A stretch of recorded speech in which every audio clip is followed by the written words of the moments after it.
Director of the Florida State University. Okay. Blah, blah, blah.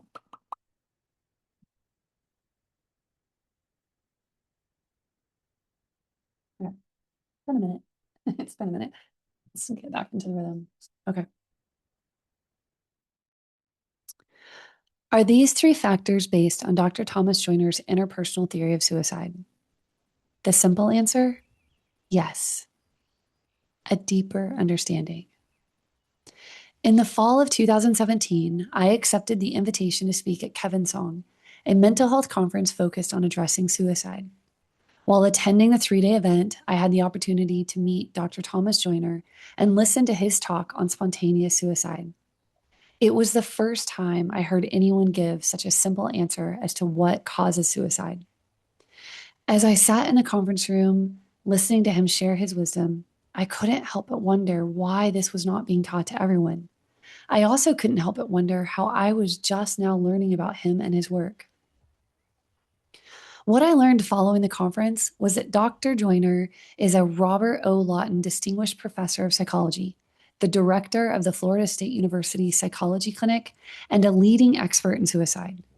He's best known for developing the interpersonal theory of suicide.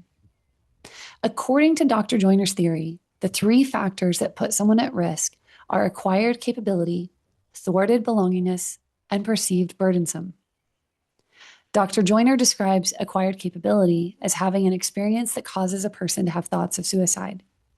He points out that we all have a primal, natural instinct to survive, and that for us to go against that instinct, we must be experiencing something extreme. He describes thwarted belongingness as a disconnection in closeness with others or as isolation. And he describes perceived burdensome as the feeling of being a burden on others, as well as experiencing a loss of hope. I loved learning about this theory. I felt like I finally had an answer to one of the most common questions I've heard since losing my dad in 1999, which is, what causes suicide? I started sharing all that I'd learned about Dr. Joiner's theory with others, but I kept running into one problem.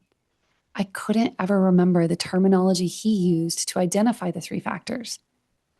So while I found myself regularly discussing the three factors, because I rarely had my notes in front of me, I heavily relied on language that was my own.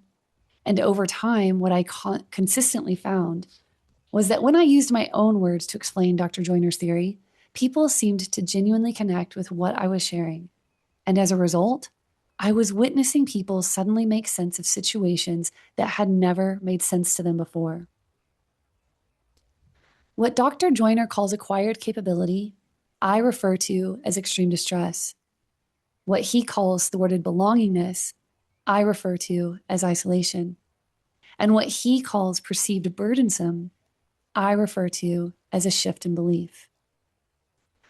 While I adjusted the terminology, it was Dr. Joiner's work that has made talking about the causes of suicide simple, relatable, and easy to remember.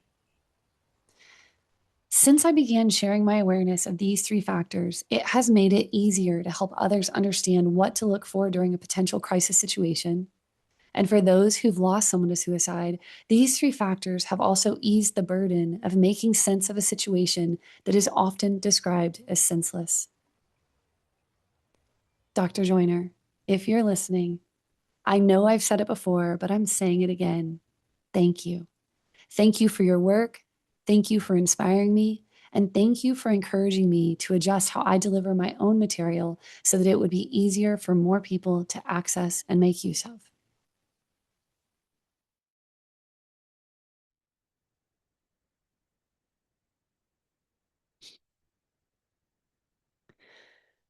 I feel strongly to share in a real life moment with Jenny. This is who I am. This is what you get when you hang out with me, is that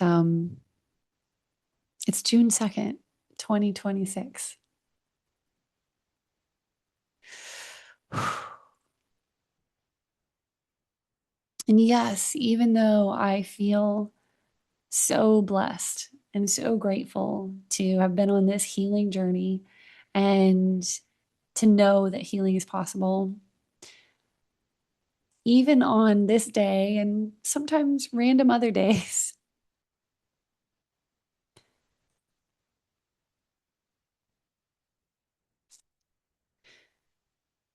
it still hurts. Not because I lost my dad to suicide 27 years ago today, but because of how much I love him, how grateful I am for the love that he instilled in me. And and I think it's so important that we remember that when we feel the pain, when we feel the heartache, it is just a reminder of how much we loved and we have been loved. And that being said, there have been so many June 2nds that I didn't cry, that I didn't feel the pain. And that doesn't mean that I didn't feel his love. It just means that on those days, I was so fortunate to have beautiful moments taking place, beautiful moments like my daughter hearing her heartbeat for the first time, or her graduating from kindergarten, or taking my girls to their first day of summer camp at their favorite camp, or signing the agreement to purchase what we thought would be our forever home. June 2nd is so much more than just the day that I lost my dad. But it is a day that I take a moment to remember him, to honor him. And I feel like it's only fitting that on this day would be the day that I record this final video on understanding what causes suicide. Because I know that it's been understanding these three factors that my healing really went to the next level. And as I said in the previous video, that I've seen it help so many other people. And I think when I think back to when I first got into this work, that's all I wanted. I wanted to understand what happened to my dad. And I wanted to be in a position to help others know that they're not alone, that healing is possible, and that with awareness of tools and resources, every single one of us have the ability to live a life we love. And so I hope that that's what you get out of this, that you know you're not alone, and that you know healing is possible. And that if you haven't already discovered those tools and those resources, that that you go looking for them, exploring, trying different things so that you too can live a life that you love.